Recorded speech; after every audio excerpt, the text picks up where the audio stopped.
বাড়া যাই একদম ধরো ছিল না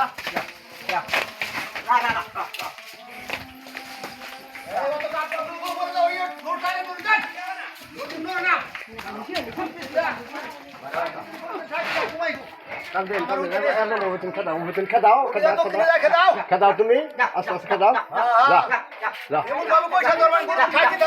গরু যাওয়ার দেবে না রে ভাই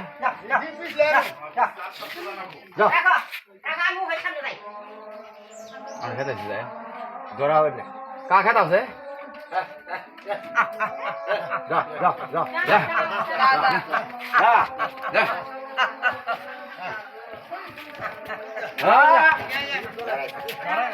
কি বলছেন আমার দেন